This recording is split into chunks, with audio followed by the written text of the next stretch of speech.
Dear cooperator of C-Banner, it's our great honor to cooperate with C-Banner and give a presentation here.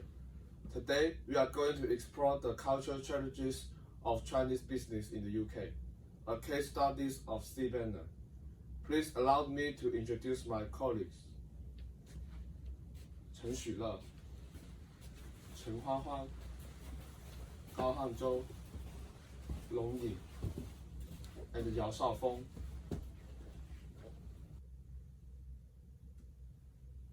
The following content divided into 6 parts. Introduction, macro environment, cultural differences, potential challenges, relevant strategies, and conclusion. Next, I'm going to introduce the background. Chinese retailer C-Banner will have its subsidiary Hamlet buy a 51% stake in House of Freshers parent company, Nanjing Sandbest. Now, I will analyze from the perspective of political and economic. In political factors, the Chinese government has encouraged some Chinese companies to do business abroad. On the other hand, Chinese political factors are very stable. The British government also encouraged foreigner companies to develop in the UK. So C-Banner can get policy support from China and the UK. But there are some unstable factors of Brexit, such as unemployment, exchange rate instability. In the next slide, I'm going to talk about the economic factors. In this graph, we can see that China's labor costs are very low. Secondly, from this graph, we can see that China's per capita income level is rising year by year. In contrast, the UK has a very large retail market. The market value of British retail industry has grown steadily about 10% between 2015 and 2019, reaching £380 billion. However, Brexit might make some people lose their jobs. Those are the points that C-Banner need to pay attention to. Next, Xu Le will analyze from the perspective of social and technological.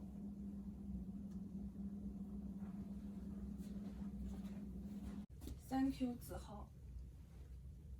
I am going to talk about the social difference between China and the UK. First of all, the biggest difference between them is the cultural difference. At a score of 20, China is a higher collectivist country where people like working in group and not necessarily of themselves. They put the interest in the group above those of individual. However, as for UK, they are an individualistic country. For example, according to regular Eurobarometer, it shows British people came top in preferring individualism, with 29% to go their own way in the world. According to Robert, it shows education and consumption are closely related. The higher level of education, the higher level of consumption. Also, the level of education affects people's consumption concept. China is shifting its growth model to one relying more on consumption and less investment. In terms of UK, shoppers spend more on experience such as holiday and eating out and less on products. Secondly, I will discuss the technology difference between China and the UK. China is increasingly developing innovation. Chinese industry are not developing traditional areas, but also promoting the development of new energy. Technology is expanding 2.6 times faster than the rest of UK economy. According to Technology Nation's 2018 report, the technology sector is worth nearly £184 billion to UK economy, up from £117 billion in 2016. As Chinese companies spending billions of dollars buying overseas technology, investors from the country are funding China-born scientists back home. There are new technological advances. In terms of UK, they spent 2.8 billion points in technology investment since 2011. To sum up, with the increase of investment in talent, UK and China should promote the exchange of technicians. Sibana can allow the talents will come from different countries to show their skills. This is a good way to promote the quality of products and develop new products.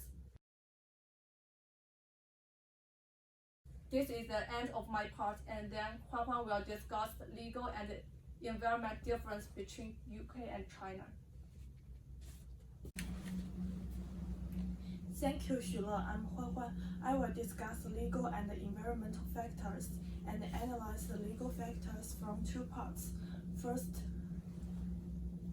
from economic law. The essential difference between China and the UK is that UK is capitalist while China is socialist. Because of the fundamental difference of class nature, the market models of the two countries are different. China's economy is dominated by the government. The government and the market share the same development goals. UK is market-oriented economy with relatively free trade and focus on maximizing individual interests. Sibana pay great attention to the market demand. Before new product development, it is necessary to do market research to understand market demand. The second is labor law. China's labor is protected by two laws, while UK's laws need to be within the framework of the UK and EU. In China, a full-time employee must sign a written employment contract, and the employer has a 1-month inspection period to decide whether to hire the person. The employment contract includes the items that must be included by laws, but the commercial terms can also be freely agreed upon by both parties. In the UK, a statement of terms including employment information such as name and salary must be provided within 2 months of employment. Like China, both parties to the labor contract are free to negotiate some terms. Sibana should pay attention to the interests of employees and do not let unfair treatment happen. Next, I will talk about the environment. Now people are paying more and more attention to the environment. China is the most populous country in the world, so China's attitude towards the environment is very important. According to a research team, we can find that Chinese people's awareness of environmental protection has improved significantly. However, the British survey found that people's awareness of environmental protection has declined slightly, but most people are still very concerned about environmental issues. No matter the citizen consciousness is strong or weak, Sibana can't pollute the environment in the production process. Now, let me pass it to Hanzhou to talk about cultural differences. Thank you, Huan. If a Chinese company wants to enter British market, besides analyze from perspective of capital, cultural differences can be ignored. In the following slides, I am going to analyze cultural differences based on 3 aspects of Hofstede's cultural dimensions: power distance, individualism, and indulgence. I will present more details about it later. Start from power distance index. China scores 80 and the UK scores 35 in this dimension. Why is there such a big difference? According to Penn State, Chinese believe that inequality between people is acceptable. The people from the UK generally believe that inequality is unacceptable. In contrast, China scores 20 and the UK scores 89 in individualism index. Based on Williams' article, people from China believe that interpersonal relationships are the key to doing business in Chinese society. But people from British society tend to value privacy, think for themselves, and pursue personal achievement. From the perspective of indulgence, China scores 24 and the UK scores 69 in indulgence index. According to Hofstede's insight, China is a constrained society. People from China put less attention on leisure time and control themselves. In contrast, British people tend to enjoy life. They pay more attention on leisure time. In front of you are three comparative examples. In China, whatever the manager says to the employee, they always answer, no problem.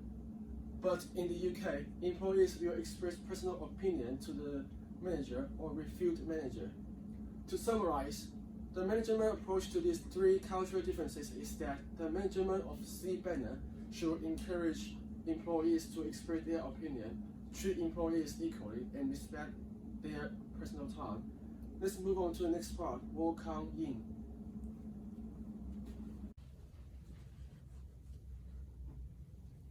So Hanzhou used cultural theories to guide analysis of cultural differences between UK and China. So next, I'm going to talk about potential challenges in the context of cross-cultural business management. For the potential challenges, I list four, which I think are most important aspects. In the following slides, I will talk about each one of them in order, focus on pros and cons, and give you one potential situation to demonstrate. There are two kinds of leadership style. One is top-down, the other one is a consultative. One of the good things of top-down is that people are clear about goals and expectations. However, people may challenge top management decisions. Whereas for consultative, people are better informed as they're involved in decision-making process. But to reach consensus, compromise have to be made. One potential case is that when House Fraser is acquired by C-banner, it may adopt a more autocratic leadership style. Hence, its employees may not be happy that they're not consulted on some of key issues. Thus, House Fraser may lose top talents, which are hard to find in the labor market. Secondly, is ability to change. One is willingness to try new things. And one of these pros is that it encourages creativity, but may bring higher risks. The other one is to maintain status quo.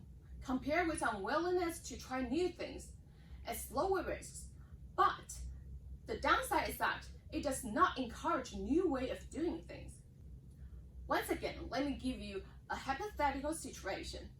For example, C-banner want to implement some new ways of doing things, but House Fraser is unwilling to change, thus unable to turn around their current situation. The third part is attitude towards contribution. Most companies in the UK embrace individualism. They give credit to individuals for what they do, but it could weaken sense of belonging. In contrast, most Chinese companies are collectivism. What's good about it is that it could be potentially better productivity from team effort, but it also could bring failure due to a lack of motivation. If House Fraser shift from individualism to collectivism, personal contributions may not be recognized, hence lead to loss of top talents. The last part is about language barrier. C-banner's common language is Chinese, but House Fraser's common language is English. So that a potential case could be that people may misunderstand each other in the international meeting. Now, we covered pastel factors, cultural theories, and potential challenges. Let me pass it to Xiaofeng to talk about some relevant strategies.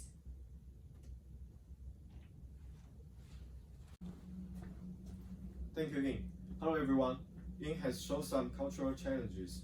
In this part, I'm going to give some relevant strategies. Firstly, politics of China and Britain is very different. That may lead to the management problem when C-banner enters to the UK market. In order to solve this problem, the first part is that C-banner needs to establish a shared approach to decision making. In the UK, the decision making style are different from China. it is not always top-down. Instead, make some decisions by consulting can boost employees' confidence and sense of belonging. In addition, hiring local managers is also a measure because they are familiar with the management style of British companies, which can help the company to operate better. At the same time, managers from China need to be trained to learn new management methods. Secondly, CBNR needs to establish effective information sharing channels so that employees of different cultural backgrounds can cooperate effectively.